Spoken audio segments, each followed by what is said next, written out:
Labą dieną. Good afternoon, ladies and gentlemen. It is a great privilege for me to begin our political season and the discussions of the famous European Club. We begin with an interesting meeting. From the very beginning, you're always welcome to our meetings and discussions, and I have no doubt that we will have many of these in the forthcoming 6 months. Today we have a great opportunity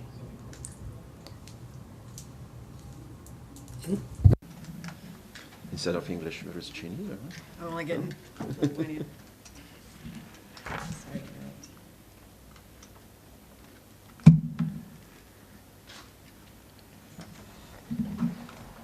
Taip, ir šiandien mes turime Today we have a special guest, Ms. Elena Bryan, Senior Trade Representative. Ms. Bryan is a very experienced negotiator on the international scale and multilateral scale. She represents the Office of the United States Trade Representative, and she represented this organization in the GATT and WTO negotiations. This is a person who can tell us a lot and describe many interesting aspects in the negotiations on the transatlantic trade and investment partnership between the European Union and the United States of America.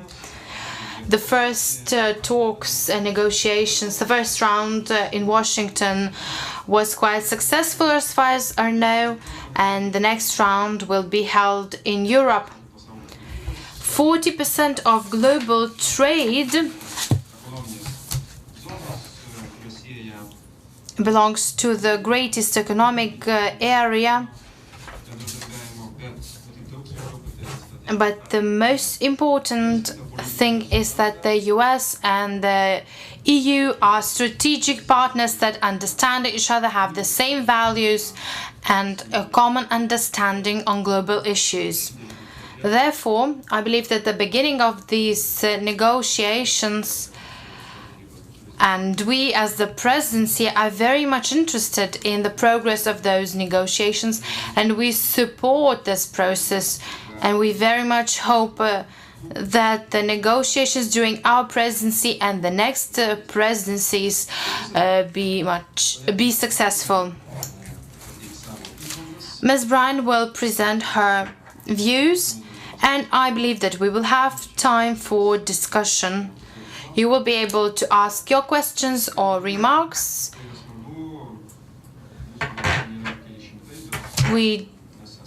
The audience is not very numerous, but we are a webcast online. Please smile. The world will see you online.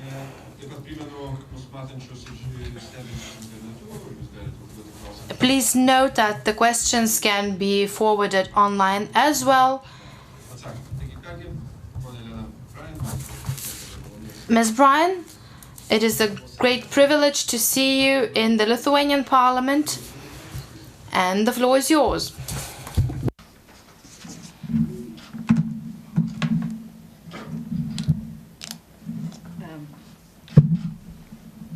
All right. Thank you and good afternoon. It's very nice to be here in Vilnius, especially on such a beautiful day. I've been warned several times that not every day is like this. And I usually respond by saying that when we have visitors from Washington, we always hope that it's a day in Brussels when the weather is not too good. Because if they see weather that's nice, then they think that we have that all the time. And for anyone that's ever been in Brussels, the weather is not very nice. It has beautiful days, but so I'm very pleased to be here to talk a little bit about TTIP, the interesting name that we came up for what eventually will be the largest bilateral trade agreement that's ever been negotiated. It is a negotiation between two partners of equal economic heft. I think we're collectively responsible for almost 50% of global economic output. Every day, about 2 billion euro worth of goods and services cross the Atlantic. Our investment relationship is worth about $4 trillion US dollars.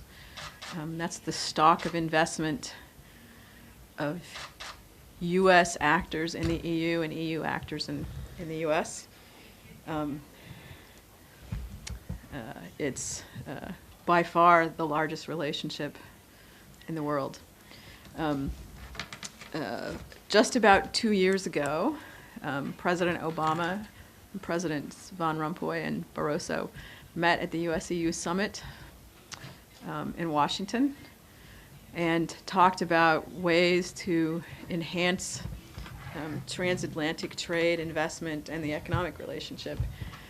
They challenged their trade ministers, Karl de Gucht for the EU, the Commissioner at DG Trade, and my former boss, U.S. Trade Representative Ron Kirk, to take a hard look, a fresh look, at our relationship and to make recommendations back to the leaders on ways to promote jobs and growth across the Atlantic. We were challenged to look at whatever vehicles possible to take a fresh look at hard issues and to make our best recommendations. This was called the High-Level Working Group on Jobs and Growth. We delivered our report to the presidents in February. The recommendation was that the best way, in our view, to achieve the objectives that they gave us was to negotiate a comprehensive trade and investment agreement. We called that TTIP. At that point in February, we started domestic processes on each side of the water necessarily to start a negotiation. We had the first round in July in Washington, where the weather was atrocious. I'm expecting my colleagues from Washington to arrive in Brussels in early October for the second round. What are we trying to do in TTIP? Several things. We're looking to further liberalize goods and services trade. We're looking to establish a strong rules-based investment regime. One of the things that has happened on investment post-Lisbon is that investment agreements is now an EU competence, as opposed to, in the past, was a member state competence. There is, we have investment relationships with a number of countries. We don't yet have an EU-US investment relationship. We're, by most measures, the highest potential benefit in a US-EU agreement is seeing what we can do to go after so-called behind-the-border barriers. This means that we will also be looking to see how our regulatory systems can work better together. And finally, there are a variety of issues that are not particularly a problem between the US and EU, but where we face similar challenges in other places in the world. And we're hopeful that we can come up with some common principles in those areas: environment, state-owned enterprises, competition, some areas like that, where at least we can work together on our common challenges. I'm often asked, why now? 15 years ago, we thought about doing a free trade agreement between the U.S. and EU, a smaller EU then. And we decided that the conditions were not right at that time. Some people said, I've seen the beginning of this movie before, but the ending was different last time. So why do you think the ending will be different, will be better this time? Both of our economies have been in economic crisis. We're looking for jobs and growth. The world has changed. There are new players in the world. There are new technologies in the world.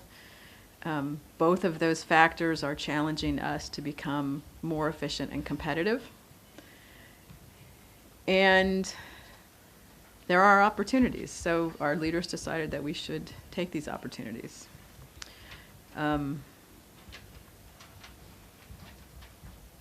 What are our chances of success? In the U.S. system, we don't embark upon a trade negotiation unless we think the conditions are there for positive results and in a form that can be implemented in our Congress. Our Congress must pass, they don't technically approve the agreement, but they pass legislation to implement the agreement. And we don't start negotiations that we don't think we can successfully finish.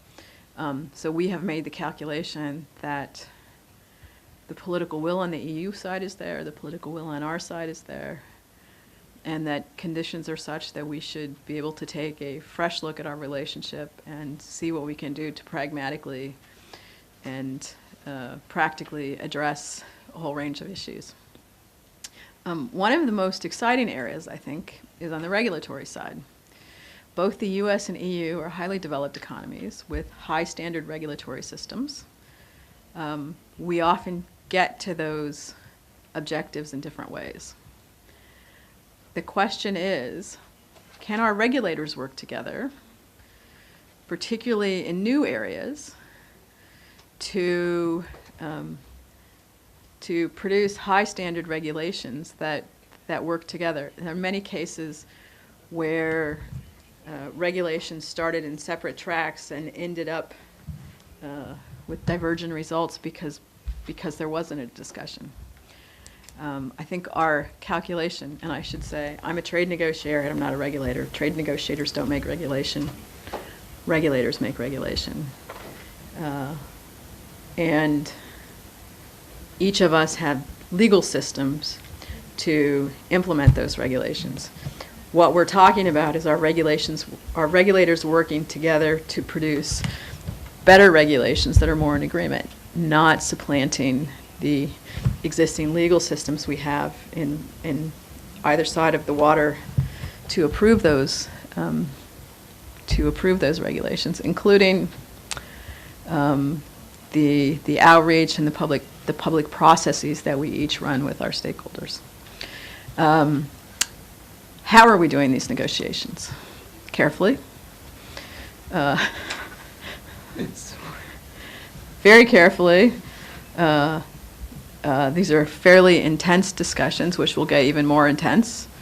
I was joking earlier this year that I needed to take as much vacation in this August as I could because I wasn't sure when in the remaining 2 years of my term in Brussels I might get to take vacation. It made some of my European counterparts fairly nervous. And I heard that August is sacrosanct in the EU, and I said, well, this August maybe, next August. Oh. It is clear to us as negotiators that we are accountable to our masters, to our bosses, to our legislative bodies, and to our stakeholders. We are committed to do this in the most transparent way we can. We have each done extensive public outreach and consultation. We've done some of it together. We've done it a lot separately. We will continue to do the outreach through the course of the negotiations. In our system, we have a very established procedure that's actually laid out in the law that requires us to do open public consultations. We have also, with the Commission, established a common outreach procedure that we're going to do in each round. We did it in July. We'll do it again in October, where we stop the negotiations for several hours, make all of the negotiators available to any stakeholder that wants to talk to them. And when I say stakeholder, I mean business, civil society, the press, Joe Citizen off the street that wants to. We're open to anyone that has a view. We think it's important that we get the views of people that could ultimately be affected by what we're doing. I think I'll stop there and be happy to take some questions. Thanks. Thank you very much, Elena, for your introductory remarks, and I believe will be some questions. And I wish probably to begin. It happened to me. I went through the analysis made by IPO Institute in Munich. Are you aware of this? I've seen it. All right. I mean, may you provide some comments on that analysis? I mean, which highlights certain aspects of this agreement, and as far as I remember, I mean, the major finding for me was the greater scope, the better. I mean, the more winning sides will be, meaning the broader agreement reached cross-sector as well as deeper to tariffs. I mean, indeed, the better outcome will be for all countries involved. And secondly, it was a bit uneven score of for countries which might be winners and let's say not losers, but winners not to that extent as some. As I remember, Britain was among the high scoring countries in this respect. Lithuania was in the middle of that table. Do you share these views and your comment on that analysis? I would recommend for everybody who is interested in these negotiations to go through that analysis. Very much. Thanks. Well, you know, there are a variety of studies out there. Studies often require assumptions. Assumptions made before any agreement is negotiated. I, looked briefly at the study from Munich. There's a study on NTBs that Ecoris did a few years ago. My government hasn't done any studies. We typically let the private sector look at their views. I don't think that you can pick winners and losers before an agreement is negotiated.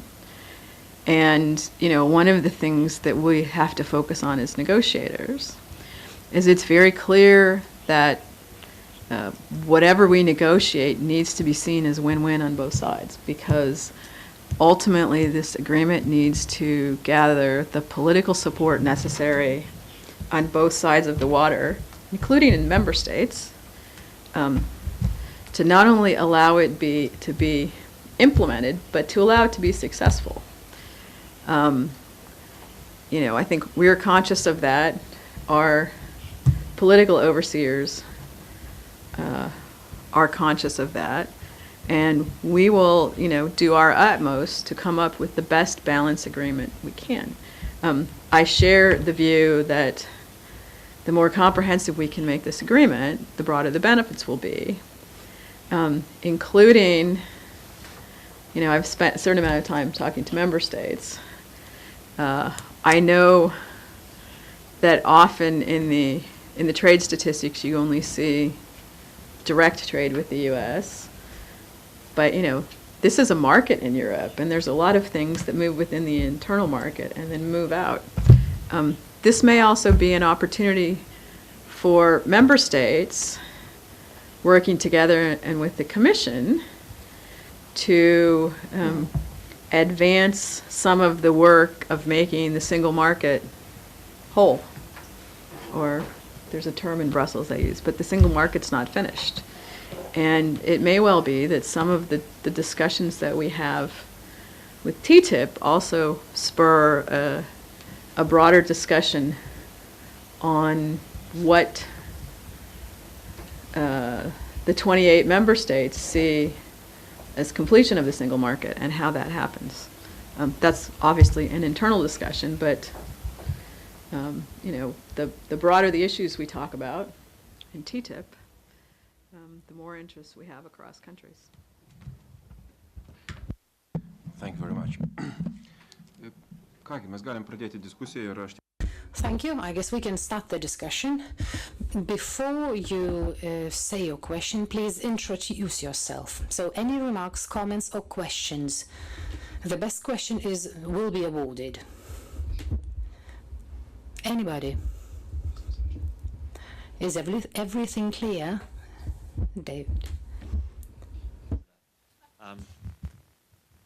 I've got a microphone as well. I'm sure everyone can hear me anyway. I just wanted to start off just to express my government's full support for TTIP. And just a couple of points. We think it offers a once-in-a-generation opportunity. It has the potential to be the largest bilateral trade deal ever agreed. We think it will bring £100 billion a year to the European Union and 80 billion to the United States.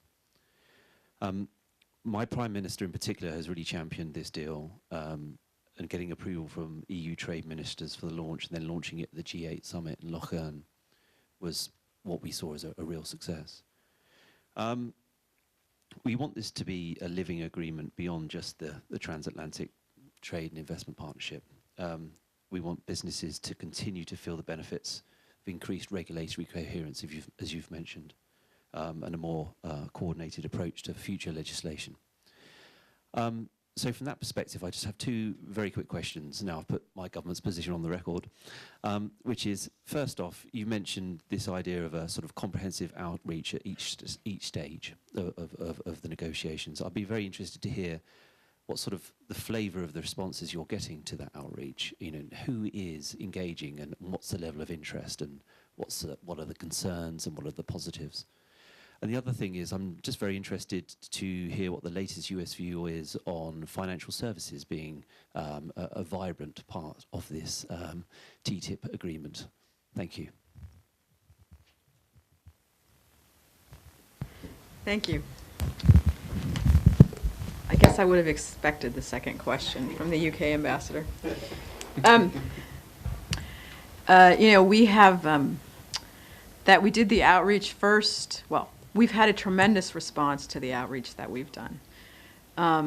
In our bilateral outreach in the U.S. That we had to do as part of the announcement that we intended to negotiate this agreement, we had extensive consultations in the Congress where there was a huge amount of interest and a huge amount of support, some concerns, which I would liken to what I've heard in Brussels, which is broad support from the Parliament and the member states, but still concerns on particular issues that have a history or are sensitive. And that's, I think, as we would expect on either side. And that's a very good result because typically we start with people objecting to these negotiations or to trading negotiations. The outreach, we did a public notice in May. We got 375 written submissions, which is probably 5 or 6 times the normal volume. Often, we get submissions from the usual suspects. We got them from the usual suspects this time, and about 300 more. We had a public hearing where we had 65 people asked to testify, which is, probably, usually we get about 15. Huge interest. We had in the, we call it stakeholder engagement session in July, where we stopped the negotiations for 3 or 4 hours. 3 hours. We had 300 people that registered. Some gave presentations about their issues. Others just came to mingle. I think it was something the Commission hadn't done before. So they were happy that we showed them what we normally do in Washington, and people in Washington are used to doing this. So we'll do this again in Brussels. I think it'll be a new experience for folks in Brussels, but hopefully it will be a positive experience. There are, we've just started negotiations. We started them with everything on the table for discussion. We have not made any decisions about what will stay in and what will come off. As you know, and I think both sides agree that we don't want to disrupt processes that are already underway and that should produce results, hopefully before TTIP is done. We probably don't have full agreement on what those issues are. We have been measured on financial services regulation. Financial services market access are always part of an agreement. We have a fairly productive process between our financial services regulatory agencies. In fact, that just produced an agreement a couple of weeks ago, before the summer break, on derivatives.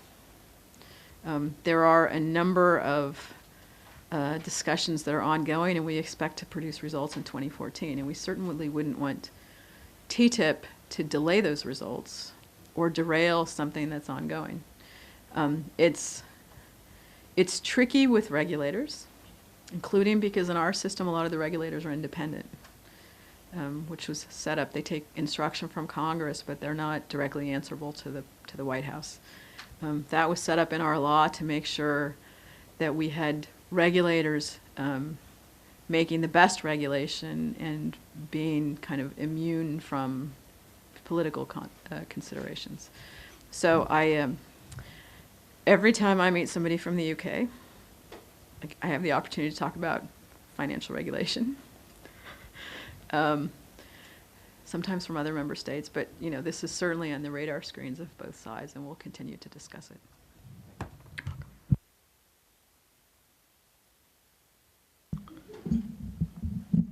Kas kitas? Any other comments? Good afternoon. Apanavičiūtė from Trade Policy Department from the Ministry of Foreign Affairs. On the regulatory institutions, you've just said that your regulatory institutions are independent, but one high-level politician 3 months ago mentioned that they are dependent on Congress because the Congress has to issue legislative acts that regulate the activities of the regulators. What is the view of the Congress onto the TTIP agreement and negotiations, and could you mention which states are more positive and which are less positive with regard to the TTIP? Another question is as follows. I believe that the success of the negotiations depends on the fact that this agreement will be a living agreement, that is, that it will not be final and that there will be mechanisms that will enable this agreement develop further. In this stage, what mechanisms could there be, in your opinion? Thank you. Thank you for your questions. In the U.S., we have actually two kinds of regulatory agencies. There are regulatory agencies that are under the jurisdiction of the administration. They're part of the administration. And then we have independent regulatory agencies. All regulatory agencies are subject to direction from Congress through legislation, where typically the Congress sets out an objective and the regulatory agency is then empowered to develop the details of what Congress has. It's different than in the EU, for example, where the Commission makes very detailed proposals that the Parliament and the Council then enact. So we have all the regulatory agencies take instruction from the Congress, but the independent regulators are not really subject to the jurisdiction of the President. One of the keys for making this a success on the regulatory side is that we work together, the negotiators of the agreement, the regulators, and the Congress, towards the ultimate objective of making the systems work together. And that's a process that has started. Congress, this will involve different committees in the Congress than are typically involved in a trade agreement. But so far we've seen a positive result, and we'll continue to all work together. Our stakeholders are talking to the Congress, as we figure out how this all works. States. Well, we have 50 states. Some are probably more familiar with what is going on at the moment than others. But this, will further engage them now that we've started. And typically, some of the big states that trade a lot will be more enthusiastic than others. But quite frankly, if we are really successful in coming up with a comprehensive agreement, we see that there should be benefits for all the states in increasing their trade. I would guess that some states might see possibilities, as I've described this as a possibility for the member states to work on completing the single market. We always have a situation where the states are irritated with the federal government for one reason or another, and perhaps some of our states will see this as an opportunity to seek some of the resolution to some of the issues they have. In Washington. I grew up in Northern California, and I've just read in the newspaper that the county supervisors in the county that I come from have voted that it's time to leave the state of California, along with 10 other counties in Northern California and Southern Oregon, and to create a new state, the state of Jefferson. It's kind of an issue about who has water and who wants it, and so you are indeed correct that we are looking to incorporate mechanisms in the agreement that would make this a living agreement. The negotiation of the core trade agreement we need to get done relatively quickly. But we haven't totally figured out how to do this yet together. But we want to build some mechanisms that will allow the cooperation, particularly in the regulatory side, to continue after the trade agreement is done. That this is a key part of the success of the agreement, that our regulators will continue to work together over time to ensure that the process that we've started here continues, and that we get better at working together on the regulatory side over time. So I think this is a new process that we'll have to work collaboratively to figure out. And we're committed to do that, but I think it will take some time and some careful discussions.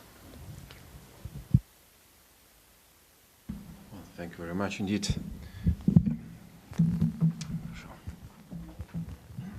Any more questions? Ilya Pavan, but I also can give a question in English. I'm Pavan from law firm Lovin, and since I'm a lawyer, my question will be a bit from legal side, but I think that you would be fine not going in deep legal nuances. Lithuania, with almost every European country, has bilateral investment treaties where investments are protected. Some of those agreements were signed before Lisbon Treaty, of course, and before Lithuanian access to EU. And there are now lots of discussions whether such investments between each European country should be protected by the BATs or by Lisbon Treaty.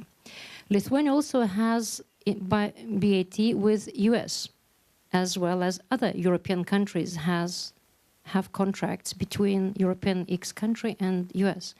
My question is whether there are considered that US will have some agreement with EU where the EU protections with each of country in US and vice versa would be protected by one contract, by one treaty on the same basis, on the same provisions, on the same treatment, or whether BAT between US and each of the European countries will still remain in force, where the conditions are quite different, would be either very much protected or protected very low. Thank you. That's a very good question. In the last 2 years, there's been a process going in Brussels between the Commission and the Council and Parliament. I mean, take us out of the picture to try to respond to that very question about what happens now that the EU has competence in investment. What happens to the member state bits?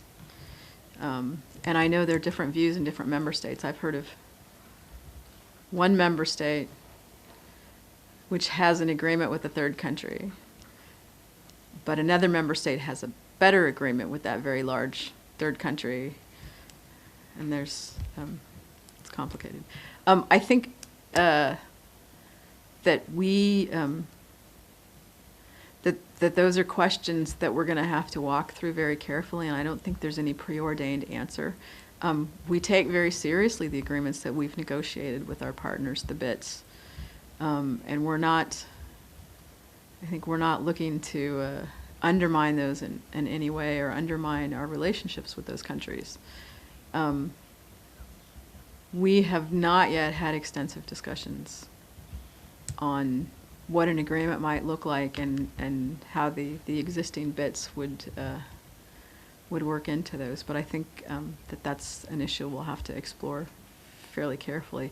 And certainly in consultation with the other partners in the EU that we have agreements with. I'm sorry, that's not a very complete answer, but I think we're aware of all the potential ramifications, and we'll walk through that very carefully.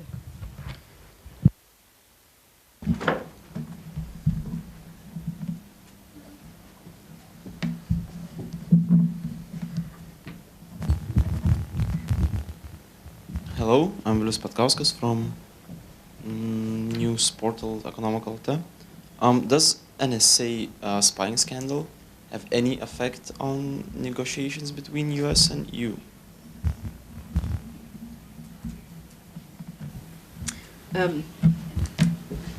Certainly that's a very serious issue that's gotten a lot of attention in Brussels and more broadly within the EU. There are discussions ongoing between the various parties,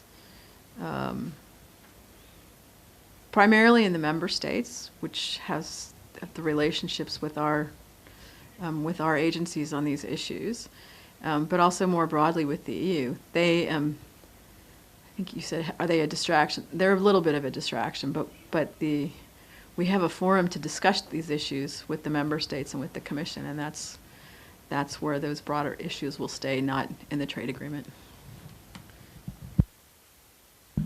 Thank you. Indeed.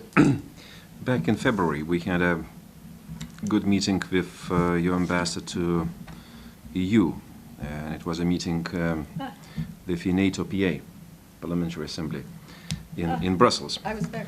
You've been?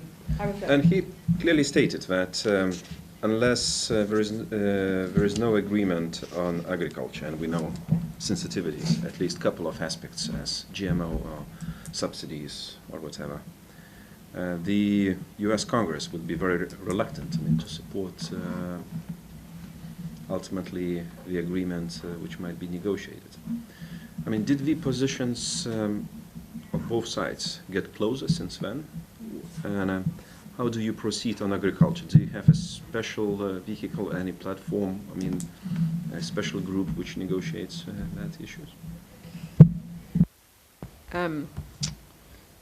Well, let me answer in a couple of ways.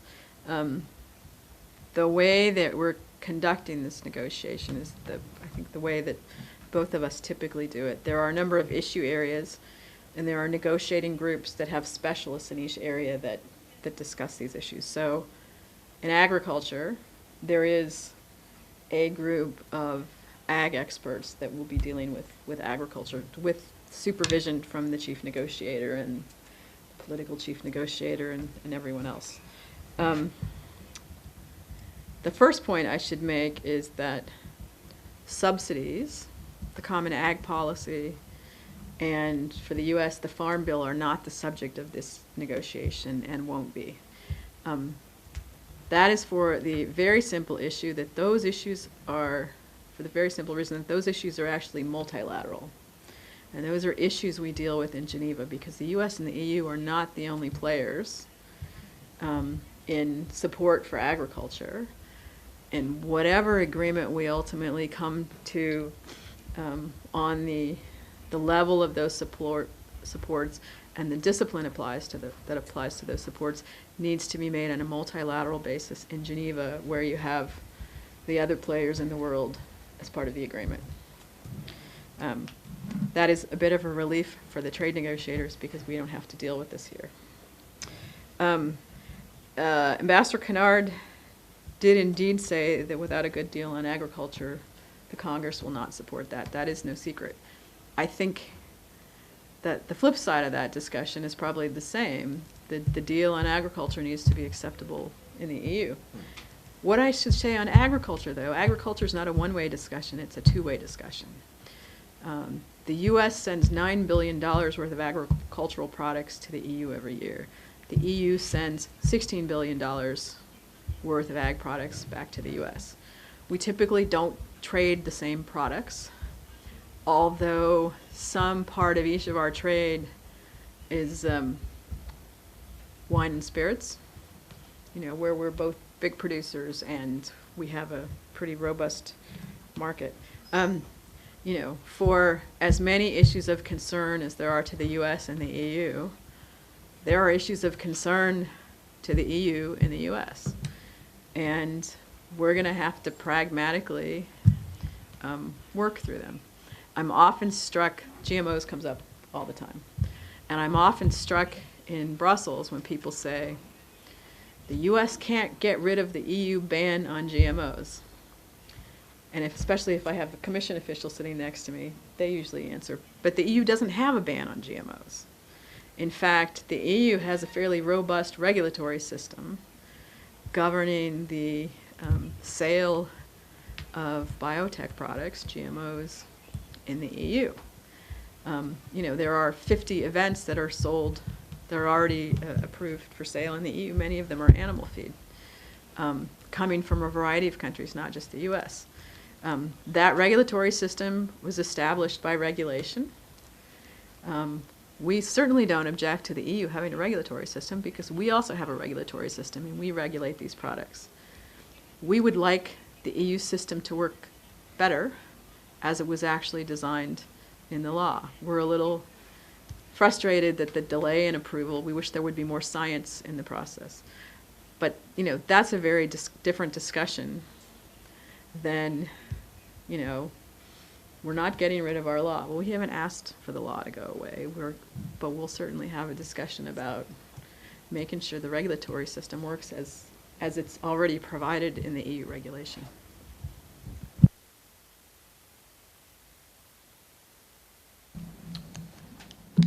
Turim daugiau klausimų? Prašau. No more questions? Gintaras Bartkus. As well. Thank you. First of all, thank you very much for that opportunity, which I see as a unique opportunity to see negotiator and to ask questions for the negotiator. So, and using that opportunity, my question would be more related to the procedural, not to the procedure of negotiations. So, what would you name as the main technical issues you are facing now or you will face in the future? Thank you.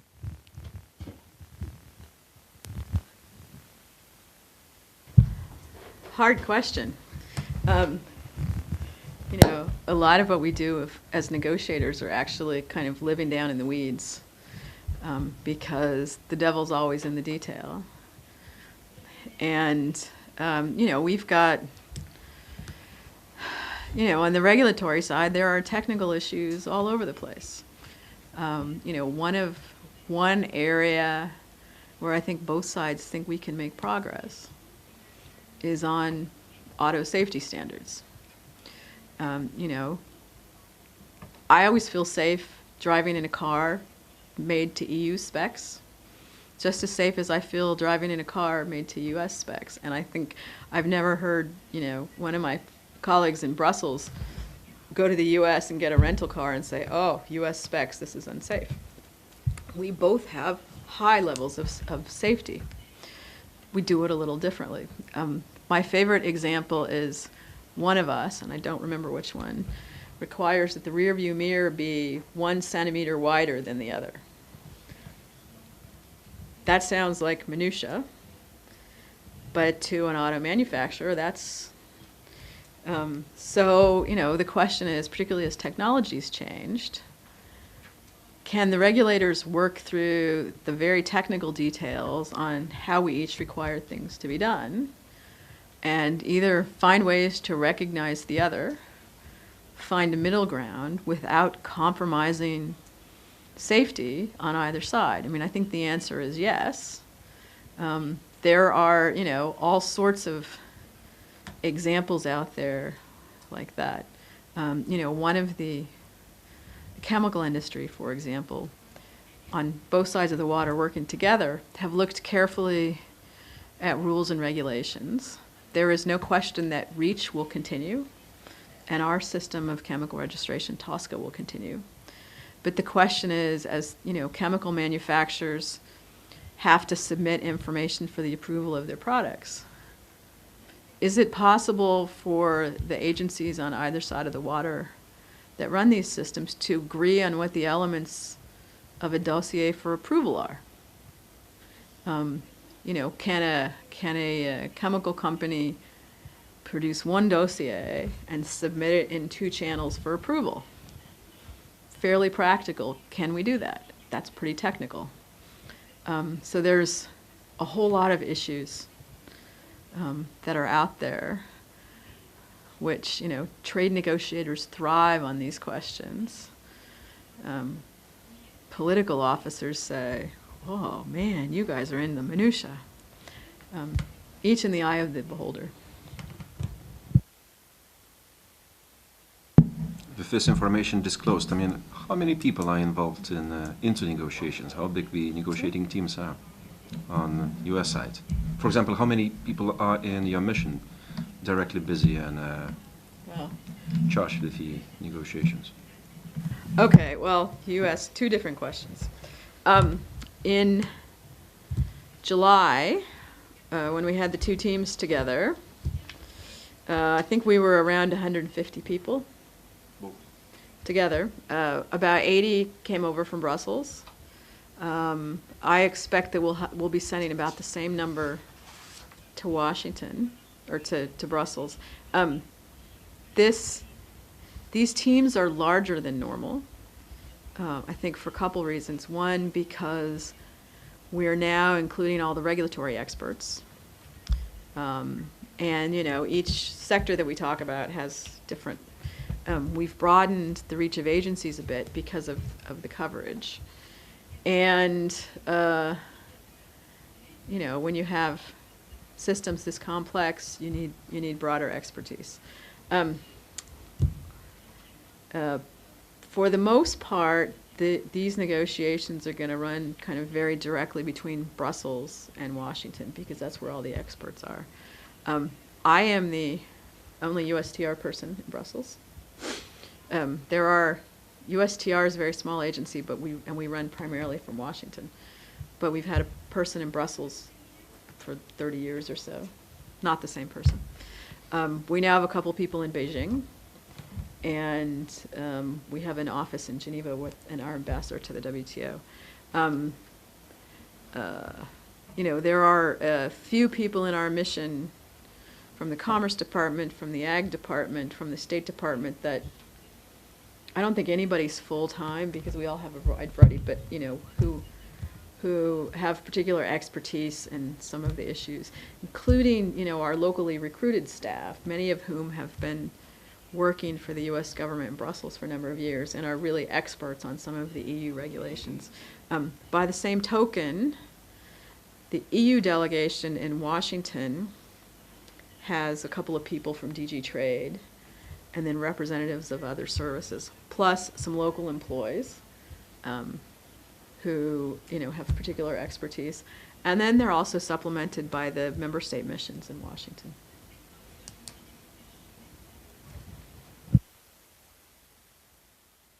Turime daugiau klausimų? Any more questions? No? Now let me thank you. Let me thank you for the information presented. I believe that you've touched upon on all the aspects, and they're all very important. It is always very nice to hear first-hand information, and we would like to wish every success to the negotiators on the both sides of the Atlantic so that the agreement can be reached as soon as possible.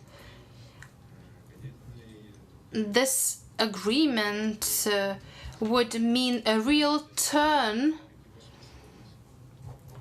to the freer trade on the global scale. Therefore, once again, thank you very much. We wish you every success, and we would like to give you this folder of the Lithuanian Parliament. I hope that you can use it for your remarks and your comments during the negotiation process.